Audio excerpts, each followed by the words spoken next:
Thank you very much, Mr. Chairman. Thanks for holding this hearing. China has what we might describe fairly as a long and very disturbing history of civil rights abuses, including civil rights abuses against its own citizens. This is a pattern of abuse, really, and it's one that is somewhat startlingly evident, even in the airbrushed picture that we've been given from China on its on its own internal reaction to the COVID-19 global pandemic. Perhaps most egregious are the reports of China's quote-unquote sealed management of the virus, which led to Communist Party officials welding the inside of welding people inside of their homes and apartment buildings.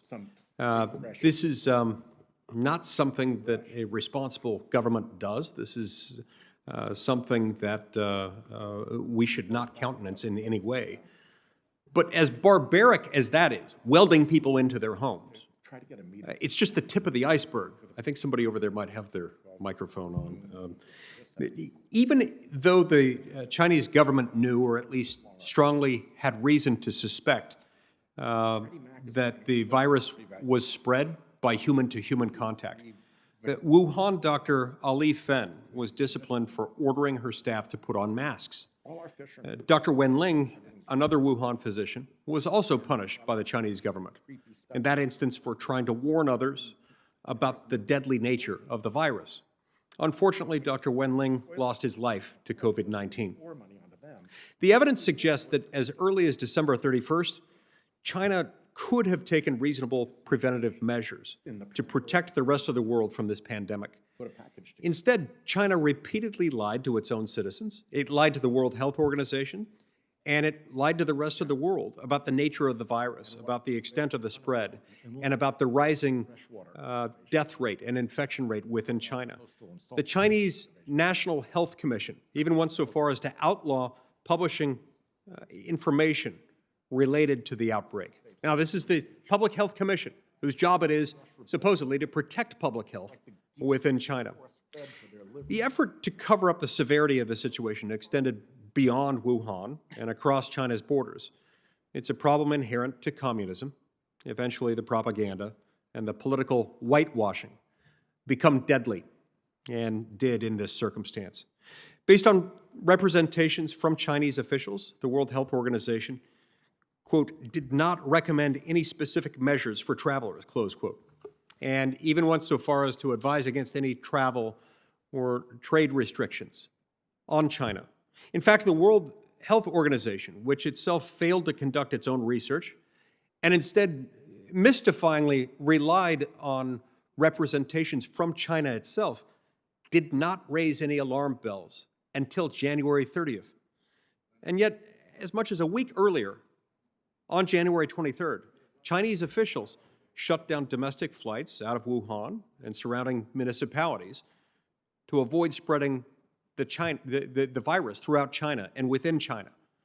This is alarming, considering that they continued to allow international flights and thus allowed the virus to continue to be spread until March 29th.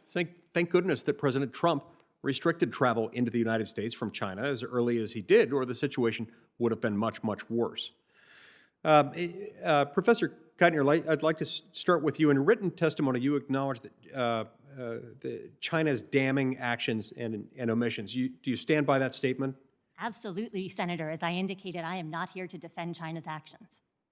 I appreciate that. Attorney General Fitch, if under current U.S. law, if we lack civil jurisdiction over China in this instance, what other avenues of relief are available to us to allow us to hold China accountable for lying to the World Health Organization and to the rest of the world, and for failing to take precautions to prevent the spread of this virus across the world?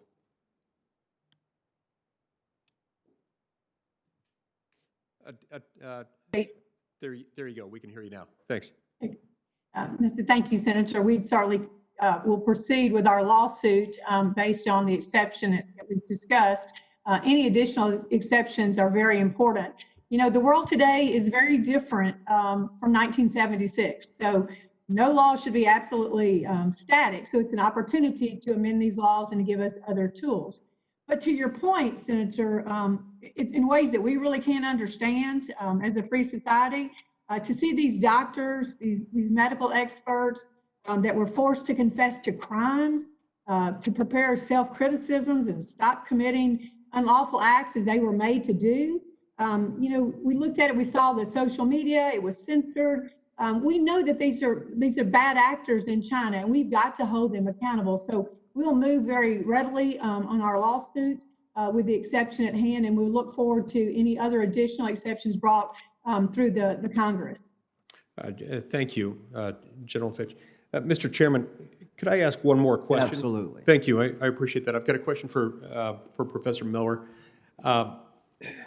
As a member of the World Health Organization, I'd like to know, first of all, what duty China might have had to accurately report information to the World Health Organization. And related to that point, if China did, in fact, knowingly mislead the World Health Organization, under that agreement, what action can we expect the World Health Organization to hold China accountable?